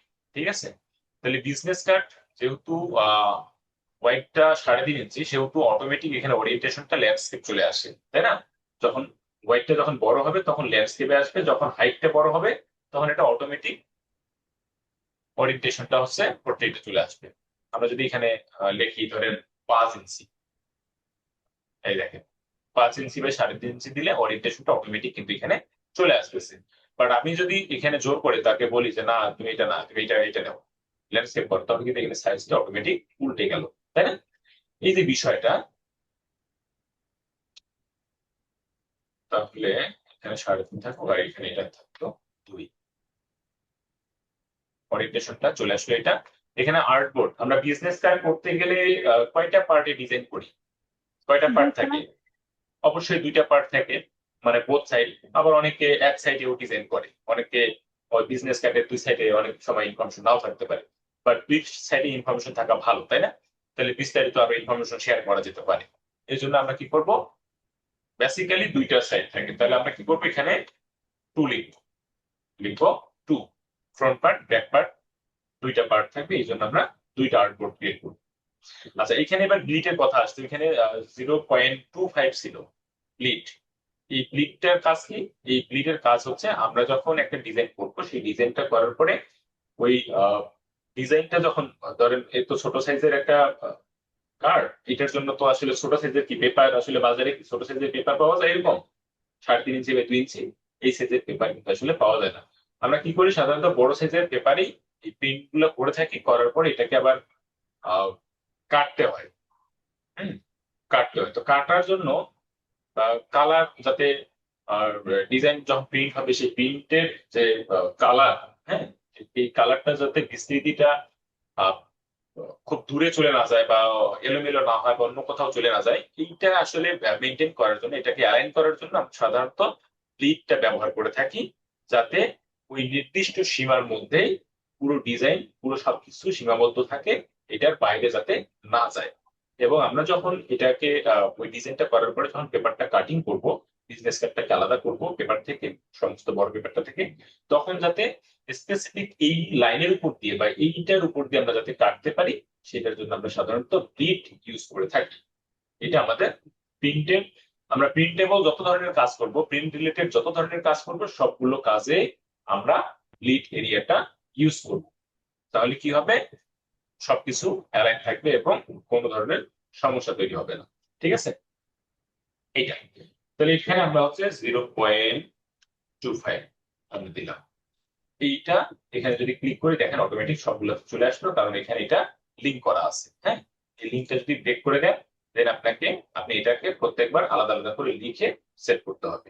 আর যদি এটা একটি লিঙ্ক করা থাকে, দেন এটা একটা লিখলে বাকিগুলোতে অটোমেটিক চলে আসবে। ঠিক আছে, এটা। তাহলে এখানে আর কি থাকলো, আমরা বুঝছি না বিষয়গুলা, আলোচনায় খুব বেশি ডিটেলস মনে হচ্ছে বা আপনাদের কি মানে বোরিং লাগতেছে, এরকম কিছু যদি লাগে, যদি মনে করেন, তাহলে আমি আবার খুব দ্রুত চলে যাবো বা স্কিপ করে যাবো। না স্যার, ঠিক আছে। ওকে, ঠিক আছে। তাহলে এইখানে দেখেন কালার মুড, ওই যে আমরা কালার মুডের কথা বললাম তখন স্লাইডে, দেখ কালার মুড কিন্তু এখানে 2টা কালার মুড আছে, একটা হচ্ছে আরজিবি আর একটা সিএমওয়াই কে। আবার আমরা যখন ফটোশপে যাব, ফটোশপের যখন ক্লাস করব, তখন আবার আমরা দেখবো এখানে কালার মুড কিন্তু আরো বেশি আছে। হ্যাঁ, যেহেতু সেখানে ইমেজ নিয়ে কাজ কারবার, সেখানে আবার আরেকটু বেশি ডিটেলস কালার আছে, অনেকগুলা কালার মুড আছে। এখানে আমরা 2টা পেলাম, ওইখানে গিয়ে আমরা হয়তো 5টা পাবো। ঠিক আছে, ওই 5টা কালার মুড নিয়েও আমরা আলোচনা করব। আপাতত এই 2টা নিয়ে আমরা দেখি, এবং এই 2টা কালার মুড আমরা বুঝছি না বিষয়টা, কখন কোনটা ইউজ করব। জি স্যার, বুঝতে পারছি। জি, আরজিবিটা আমরা কখন ইউজ করব? স্যার ফটোশপ এর ক্ষেত্রে যখন লাগে ওয়েব, মানে ওয়েবসাইটে কাজ করব তখন, ওয়েব মিডিয়ার। মেইন কথা হচ্ছে আমরা ডিজিটাল স্ক্রিনে দেখবো, আমরা প্রিন্ট করব না, স্ক্রিনে দেখবো। হ্যাঁ, সেই যখন ক্ষেত্রে আমরা স্ক্রিনে আরজিবি ইউজ দেখবো করব। সেক্ষেত্রে আরজিবি, আর যখন প্রিন্ট করব প্রিন্ট রিলেটেড সেক্ষেত্রে আমরা বা CM, CMY. Good good good. তাহলে ডিজিটাল প্ল্যাটফর্মের জন্য, ডিজিটাল ওয়েব প্ল্যাটফর্মের জন্য আমরা ওয়েব মিডিয়ার জন্য আরজিপি, আর প্রিন্ট মিডিয়ার জন্য সিএমওয়াইকে। Okay, thank you. তাহলে এখানে যেহেতু এটা বিজনেস কার্ড, তাহলে এটা কালার কোড কি হবে? আর CMYK। সিএমওয়াইকে। গুড। আচ্ছা, এবার এখানে দেখেন রাস্টার ইফেক্টের কথা বলছে। হ্যাঁ, এখানে রেজুলেশন, অর্থাৎ এখানে রেজুলেশনের কথা বলছে। এখানে রেজুলেশনে যদি আমরা দেখি, ডিফল্ট ভাবে 4টা রেজুলেশন এখানে আছে, একটা 36, একটা 72, একটা 150 আর একটা 300। আচ্ছা, এখন কথা হচ্ছে আমরা এখানে কোনটা কখন ইউজ করব? 4টা রেজুলেশন দেওয়া, আমরা কখন কোনটা ইউজ করব? আবার আমি এখানে একটা কথা বললাম, আমরা তো এখানে ভেক্টর গ্রাফিক্স এর কাজ করব বা ভেক্টর নিয়ে কাজ করব, তাহলে আবার রাস্টার ইফেক্ট এখানে আসলো কোথা থেকে? এটা আবার কেন এখানে আসলো? প্রশ্ন আসতে পারে না? প্রশ্ন আসতে পারে। রাস্টার ইফেক্টটা আসলে এখানে এই জন্যই দিতে হবে, এখানে রেজুলেশনটা এই জন্যই দিতে হবে, যদিও আমরা কাজ করব ভেক্টরের, আমাদের ইলাস্ট্রেটরে যখন আমরা ডিজাইন করব সেই ডিজাইনটা ভেক্টর ফরম্যাটে থাকবে, বাট আমরা ডিজাইনটা করার পরে এই ভেক্টর ফাইলটা আসলে কোথাও ইউজ করতে পারবো না। এইটা আমরা যখন ডিজাইন করব নিজেরা, তখন সেটাকে কাস্টমাইজ করা, সেটাকে ডিজাইন করার ক্ষেত্রে আমরা ভেক্টর ইউজ করব। বাট আমরা যখন সেটা কোথায় ইউজ করব, ধরেন আমি কোনো ওয়েবসাইট আপলোড করব, ধরেন আমি ফেসবুকে ওই ডিজাইনটা পোস্ট করব, পোস্ট করার ক্ষেত্রে আমি কি এই ইলাস্ট্রেটরে ডিজাইন করার যে ফাইলটা, সেই ফাইলটি কি সেখানে শেয়ার করতে পারবো? না স্যার, তখন সেক্ষেত্রে অবশ্যই তখন অবশ্যই সেটাকে আমার কি করতে হবে? ইমেজে এক্সপোর্ট করতে হবে না? জি স্যার। জি, তখন জি আমার স্যার। হচ্ছে ইমেজে এক্সপোর্ট করতে হবে। তাহলে ইমেজে যখন আমি এক্সপোর্ট করব, তো তখন তো সেটা রাস্টার হয়ে যাবে। রাস্টার হয়ে যাবে না? জি ডিজাইনটা যতক্ষণ পর্যন্ত ইআই তে থাকবে, ততক্ষণ পর্যন্ত সেটা ভেক্টর। বাট আমরা যখন Vector। ডিজাইনটাকে যখন এক্সপোর্ট করে পিএনজি অথবা জেপিজি বানাবো, ইমেজ বানাবো, তখন কিন্তু সেটা রাস্টার। তখন রাস্তা হয়ে যাবে। কথাটা কি আমি বুঝাইতে পারছি সবাইকে? জি স্যার। ওকে, তাহলে ওইটা যদি রাস্টার হয়, তাহলে এখন আমার সফটওয়্যার বলতেছে আপনি এইখানে যতক্ষণ পর্যন্ত ডিজাইন করলেন সেটা ভেক্টর, সেটা ঠিক আছে, বাট আপনি যখন সেটা এক্সপোর্ট করবেন, এক্সপোর্ট যে ইমেজটা হবে, সেই ইমেজটার রেজুলেশন কত হবে জিজ্ঞেস করতে পারেন আমাকে। জি সে করতে কনফিউশনে পারবো। পড়তে পারে, সফটওয়্যার কনফিউশনে পড়তে পারে না, যে সে কত সাইজে কত রেজুলেশনে সে এক্সপোর্ট করবে, কনফিউশনে পড়তে পারে।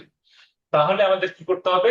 অবশ্যই তাকে এখানে একটা রেজুলেশন ধরে দিতে হবে, যাতে আমি এক্সপোর্ট করার সময় সে ওই রেজুলেশন অনুযায়ী এক্সপোর্ট করতে পারে। কথাটা কি বুঝাইতে পারছি আমি? জি স্যার। ওকে, তাহলে বিজনেস কার্ডটা যখন আমরা ডিজাইন করব বা প্রিন্ট মিডিয়ার জন্য আমরা যখন ডিজাইন করব, সেটার কালার, সেটার রেজুলেশন যাতে ভালো আসে, সেটার জন্য আমাদের কোনটা চুজ করা উচিত আসলে? 300। অবশ্যই হাই রেজুলেশন, তাই না? গুড। জি 300 পিপিআই, এখানে লেখা আছে পিপিআই, এটার ফুল মিনিং কেউ বলতে পারবেন? জি স্যার, পিক্সেল পার ইঞ্চি। গুড, পিক্সেল পার ইঞ্চি। তাহলে 300 পিপিআই হলে 300 পিক্সেল পার ইঞ্চি। পিক্সেল পার ইঞ্চি কথাটাতে কি বোঝায়, একটু ব্যাখ্যা করবেন? বলতে প্রত্যেক ইঞ্চির পিক্সেলেরই, আমরা যখন গ্রাফিক্স ফটোশপের ইয়েটা দেখছি, তখন পিক্সেল আকারে ছোট ছোট মানে অংশ বা বক্স আকারে যে পিক্সেলটা, ওই আকারে বোঝাই। তো আমি আচ্ছা, দিয়ে আমি বলি পিক্সেল পার ইঞ্চি হচ্ছে 1 ইঞ্চি জায়গার মধ্যে, ঠিক 1 ইঞ্চি এরিয়ার মধ্যে, স্কোয়ার 1 ইঞ্চি জায়গার মধ্যে 300টা পিক্সেল থাকবে। কথা ক্লিয়ার? 1 ইঞ্চি জায়গা, স্কোয়ার 1 ইঞ্চি জায়গার মধ্যে 300টা স্কোয়ার পিক্সেল থাকবে, এটাই হচ্ছে পিক্সেল পার ইঞ্চি। 1 ইঞ্চির মধ্যে 300 পিক্সেল। যদি 150 দেয়, তাহলে 1 ইঞ্চি জায়গার মধ্যে 150টা পিক্সেল থাকবে। যদি 72 দেয়, তাহলে 1 ইঞ্চি জায়গার মধ্যে 72টা পিক্সেল থাকবে। পিক্সেল থাকবে। ওকে, তাহলে আমরা হচ্ছে যেহেতু প্রিন্ট মিডিয়ার জন্য ডিজাইন করতেছি, তাহলে অবশ্যই সেটা একটা হাই রেজুলেশন দিব, যাতে আমরা ভালো প্রিন্ট পাই, ভালো রেজুলেশন পাই সেটার জন্য। এখন তাহলে আমরা ওয়েব মিডিয়ার জন্য কত দিব আমরা?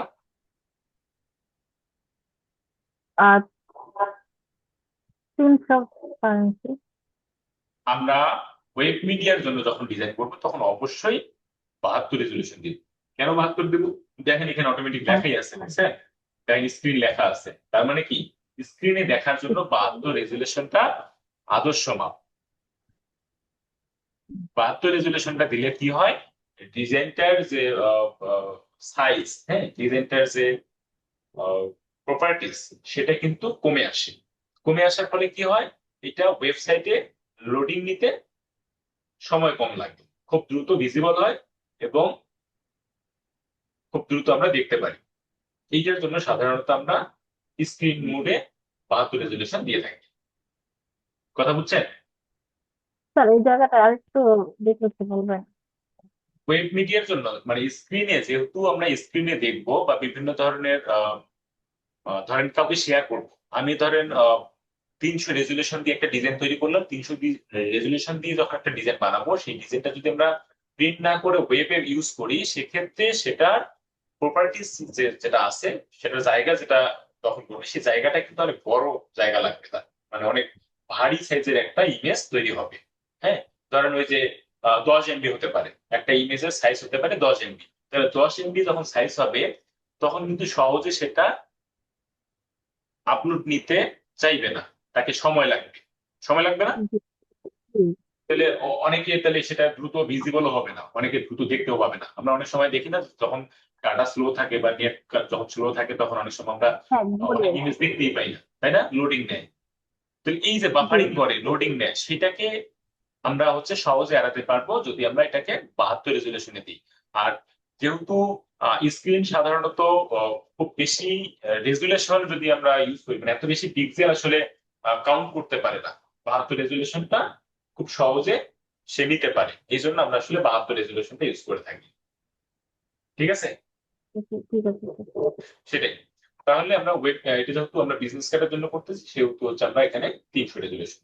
এছাড়া বাকি যে সেটিংস, এখানে আরো যদি সেটিংস থাকে, এই সবের আর প্রয়োজন নেই। দেখেন এখানে আবার মোড সেটিং এ গেলে এগুলোই পাবেন, সবকিছু আবার এগুলোই। ঠিক আছে, দরকার নাই আঁকাআঁকি করবেন না প্লিজ। তো এই হচ্ছে বিষয়। প্রিভিউ মোড আছে এখানে, ওই পিক্সেল আছে, ওভার পয়েন্ট আছে, এগুলাতে আপনারা কোনো কিছু করবেন না, জাস্ট ডিফল্টে রাখেন, ডিফল্টে থাকুক। একটু প্লিজ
সরি, আসলে আমার একটা ফোন কল আসছিল তো, তার জন্য। আচ্ছা, তাহলে আমরা হচ্ছে এটা মোটামুটি বুঝলাম সবটা। এখান থেকে আমরা হচ্ছে এখন ক্রিয়েট করবো, ক্রিয়েট করলাম, ব্যাস এই যে ডকুমেন্টটা ক্রিয়েট হলো। সেখানে কি ওকে,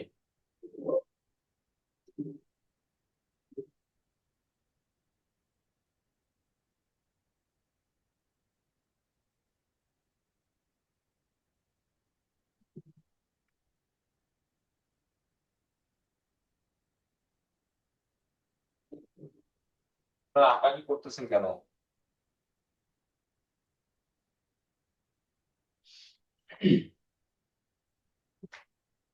সবাই শুনতে পাচ্ছেন? জি স্যার, শোনা যাচ্ছে। ওকে, আচ্ছা এই যে আমি ক্রিয়েট করলাম, দেখেন এখন ইন্টারফেসটা দেখেন, আপনাদের এখন বুঝতে সুবিধা হবে আরো বেশি। হ্যাঁ, আরো বেশি বুঝতে সুবিধা হবে। এইখানে উপরের দিকে যদি আমরা দেখি, একেবারে উপরে আমরা যখন ওই স্লাইডে দেখলাম, একেবারে উপরের দিকে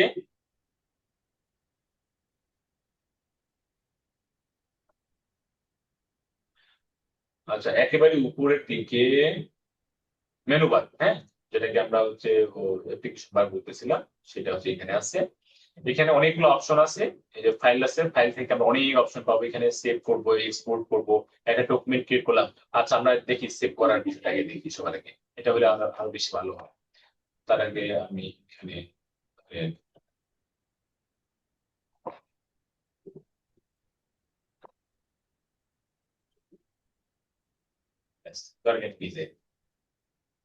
এখন ফাইল তো ক্রিয়েট করলাম, ডকুমেন্ট ক্রিয়েট করলাম, এখন এটাকে সেভ করবো। আমরা কাজ করতে গেলে অনেক সময় হয় না যে কাজ করতে গিয়ে ধরেন যারা ডেস্কটপ থেকে কাজ করতেছে, কাজ করতে গিয়ে করে কারেন্ট চলে গেল, তাহলে তো আপনার ডিজাইন চলে যাবে, সেভ হবে না, তাই না? তাহলে আমাদের কি করতে হবে, এটাকে মেনটেন করার জন্য আমাকে অবশ্যই ডকুমেন্টটা ক্রিয়েট করে আগে সেটাকে সেভ করতে হবে।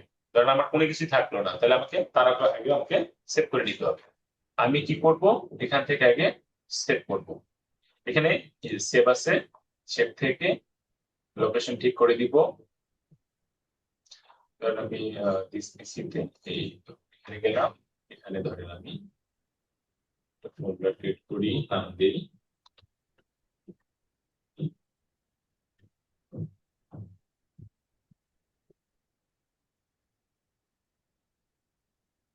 ক্লাস, ফোল্ডার ক্রিয়েট করলাম, এইখানে এই যে বিজনেস গাইড,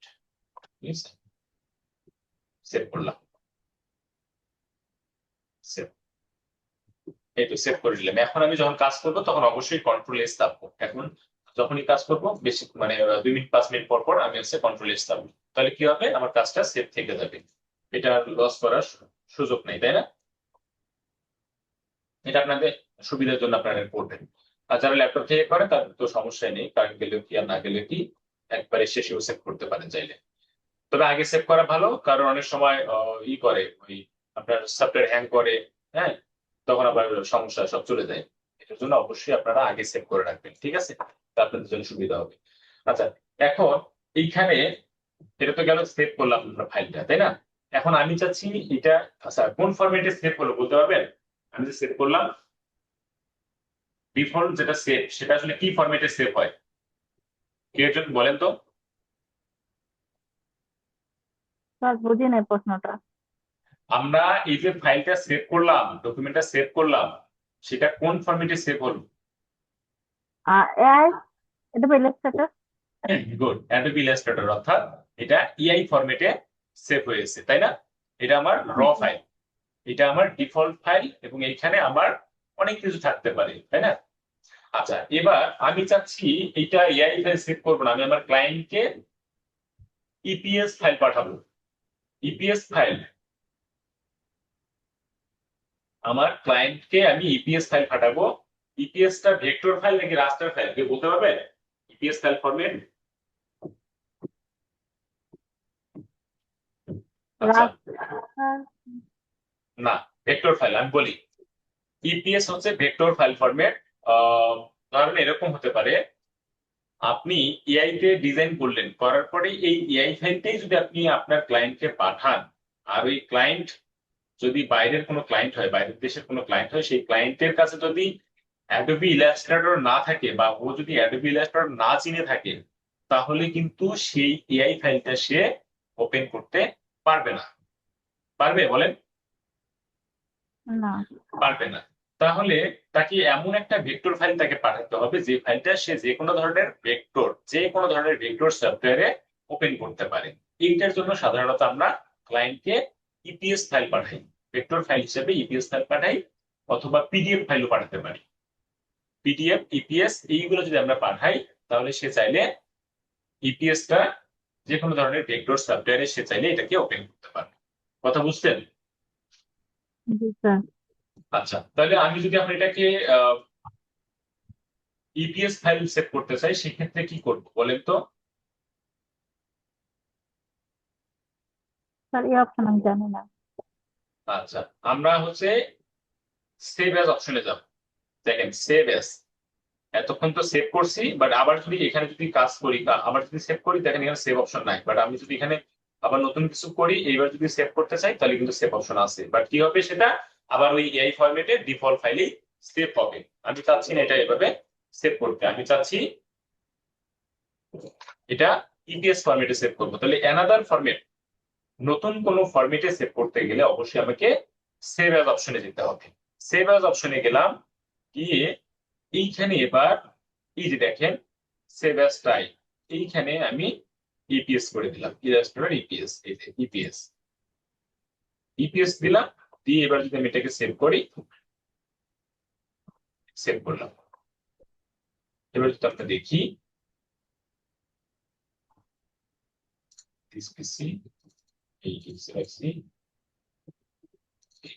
দেখেন দুইটা ফরম্যাট, একটা হচ্ছে এআই আর একটা হচ্ছে ইপিএস। তাহলে এই ইপিএসটা আমি তখন কি করতে পারবো, আমার ক্লায়েন্টকে পাঠাতে পারবো। ইপিএস ফাইল ফরম্যাটের full form, EPS full form হচ্ছে PostScript, encapsulated PostScript. আচ্ছা, এত কিছুর প্রয়োজন নেই আপনাদের, জাস্ট বুঝছেন না ইপিএস? জি স্যার। ওকে, এখন আমি এটাকে ছবি বানাতে যাচ্ছি, ইমেজ এক্সপোর্ট করব কিভাবে? ফাইল, ফাইল থেকে এই যে এক্সপোর্ট, যেহেতু এক্সপোর্ট করব, এক্সপোর্ট, এক্সপোর্ট থেকে আমরা এক্সপোর্ট ফর স্ক্রিন করতে পারি। এক্সপোর্ট ফর স্ক্রিন করলে কি হবে, সেটা আরজিবি মোডে চলে আসবে, সেটা স্ক্রিনের জন্য অ্যাভেলেবেল হবে, স্ক্রিনের জন্য আদর্শ একটা সেটআপ হবে। ঠিক আছে, আমরা এক্সপোর্ট করতে পারি স্ক্রিনের জন্য, অথবা আমরা এক্সপোর্ট করতে পারি এখান থেকে, ধরেন যে এক্সপোর্ট করে আমরা যদি এখন এক্সপোর্ট করি,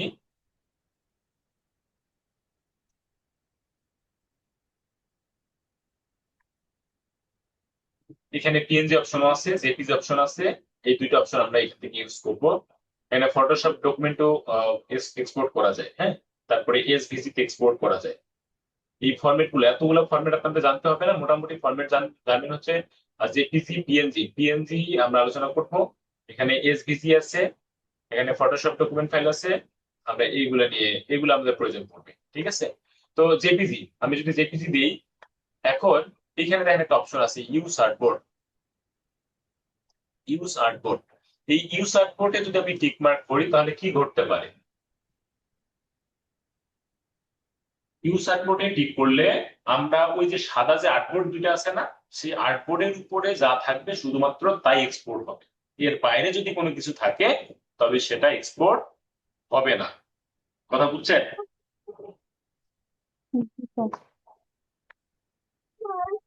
এখন ইউজ আর্টবোর্ডে ক্লিক করে আমি ধরেন এখানে এক্সপোর্ট করলাম। এবার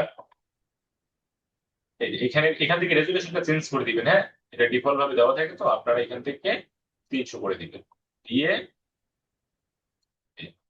এক্সপোর্ট করলাম। আমরা যদি এখন দেখি, এই যে দেখেন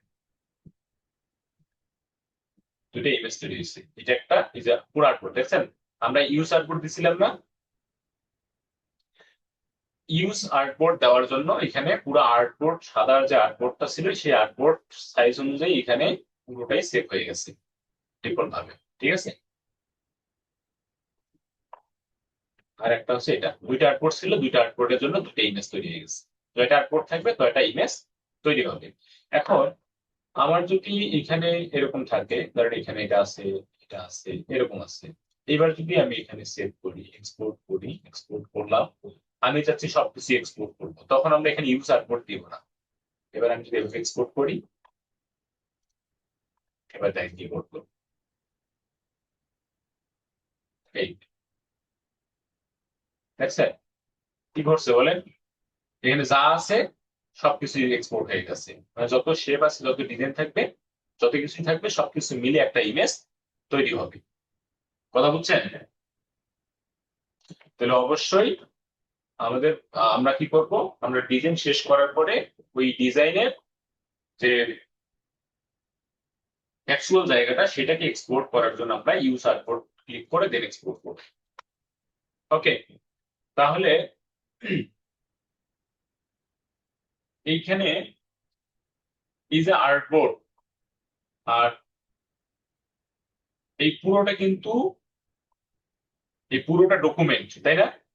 এই যে এই পুরো অংশটাই হচ্ছে ডকুমেন্ট। আর এই যে ছোট ছোট দুটা সাদা জায়গা, সেটাকে বলছি আমরা আর্টবোর্ড। এই আর্টবোর্ড গুলো আমরা কিন্তু চাইলে কাস্টমাইজ করতে পারি। এখানে 3.5 ইঞ্চি বাই 3.5 ইঞ্চি করছি, এটাকে চাইলে আমরা আবার ছোট বড় করতে পারি। কিভাবে ছোট বড় করতে পারি? আমরা এই যে আর্টবোর্ড টুল আছে, আর্টবোর্ড টুল, এই আর্টবোর্ড টুলের উপরে ক্লিক করলে দেখেন এখানে আর্টবোর্ড গুলো সিলেক্ট করা যাচ্ছে। হ্যাঁ, এই আর্টবোর্ড যেটাকে ক্লিক করতেছি সেটাকে ধরতে পারতেছি। আমরা চাইলে এটাকে মুভ করতে পারি, আমরা চাইলে এটাকে ছোট বড় করতে পারি। এখান থেকে ছোট করে দিলাম, বড় করে দিলাম। যদি এক্সাক্ট কোনো মাপ জানা থাকে বা কোনো মাপ দিতে চান, সেক্ষেত্রে আমরা চাইলে এখানে লিখে দিতে পারি 5 ইঞ্চি, 5 ইঞ্চি বাই 2 ইঞ্চি হয়ে গেল। ঠিক আছে, তাহলে আমরা এই আর্টবোর্ড গুলা কাস্টমাইজ করতে পারি কিভাবে? আর্টবোর্ড টুলের মাধ্যমে। ক্লিয়ার? এখন এইখানে সবাই শুনতে পাচ্ছেন?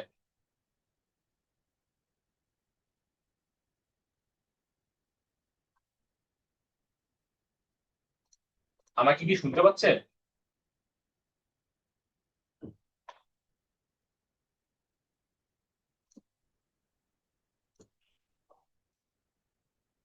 আচ্ছা, ওকে। তাহলে এইখানে আর্টবোর্ড টুলের মাধ্যমে এইখানে এই যে আর্টবোর্ড গুলাকে কাস্টমাইজ করতে পারতেছি। আমরা এখন আবার কি করতে পারবো জানেন? আর্টবোর্ড নতুন করে তৈরি করতে পারবো। এই যে ফাঁকা জায়গায় যদি এভাবে ড্র্যাগ করি, এখন নতুন একটা আর্টবোর্ড তৈরি হয়ে গেল এভাবে। আবার আমি যদি চাই যে না, আমি এটাকেই কপি করবো, সেক্ষেত্রে এইটাকেই জাস্ট অলটা ধরে আমরা চাইলে এটাকে কপি করতে পারি। দেখছেন? অলটা বাটন চাপলে কপি হবে।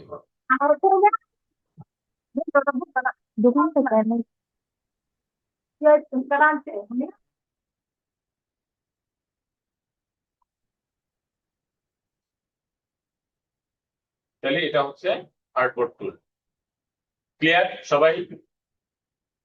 আমরা আজকে আর্টবোর্ড টুলটা দেখে ফেললাম। হ্যাঁ, এরপরে যদি কোনো আর্টবোর্ড কাস্টমাইজ করার প্রয়োজন পড়ে বা কপি করার প্রয়োজন পড়ে বা নতুন কোনো আর্টবোর্ড নেওয়ার প্রয়োজন পড়ে, সেক্ষেত্রে অবশ্যই আমরা আর্টবোর্ড টুলটা ইউজ করব। ওকে, আবার এইগুলোকে ডিলিট করতে পারবো কিভাবে? জাস্ট আর্টবোর্ড টুল দিয়ে আর্টবোর্ডটাকে সিলেক্ট করব, সিলেক্ট করে ব্যাক স্পেস দিলেই ডিলিট হয়ে যাবে। Back space delete.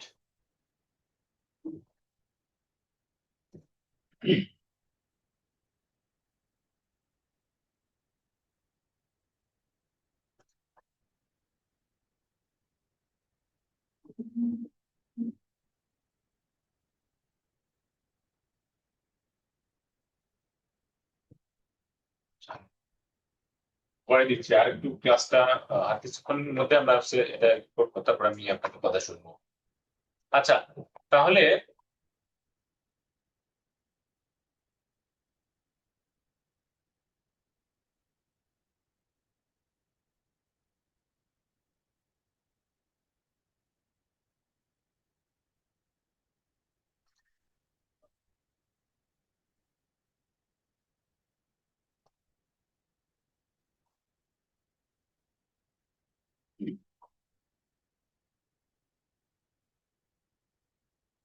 এইবার দেখেন, এই যে জুম ইন জুম আউট করতেছি, কিভাবে করতেছি বলেন তো?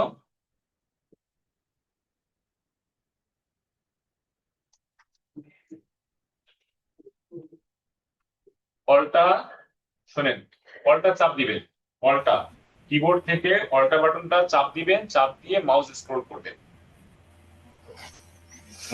করবেন, তাহলেই আপনি এটা জুম ইন জুম আউট করতে পারবেন। এবং আপনি যদি পেজটাকে মুভ করতে চান, যদি ডকুমেন্টটাকে যদি মুভ করতে চান, সেক্ষেত্রে আপনি স্পেস বারটাকে প্রেস করবেন, কিবোর্ড থেকে স্পেস বাটনটাকে প্রেস করে দেন আপনি মাউস দিয়ে ক্লিক করে ধরে এভাবে ড্র্যাগ করবেন, তাহলেই সেটাকে আপনি মুভ করতে পারবেন।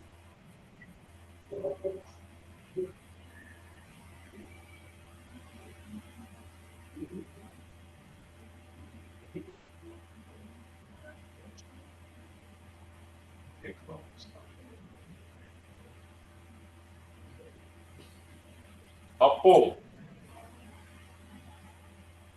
এটা কার আইডি?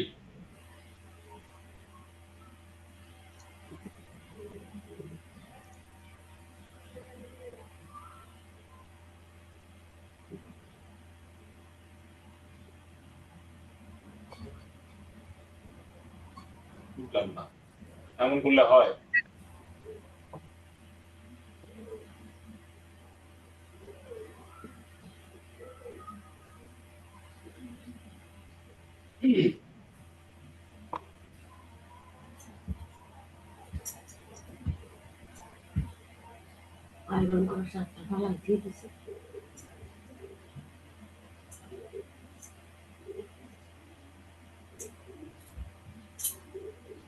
লাইটটা করে দাও হ্যাঁ সবাই চাইলে আনমিউট করতে পারবেন, কথা আনমিউট করে কথা বলতে পারবেন। আমি ক্লাসটা তাহলে এখানে রাখতেছি, আপনারা অনেকে হয়তো বোরিং হয়ে গেছেন। আমি ক্লাসটা আজকে এখানে রাখতেছি, আমরা আগামীকাল 9:30 থেকে ক্লাসটা শুরু করব।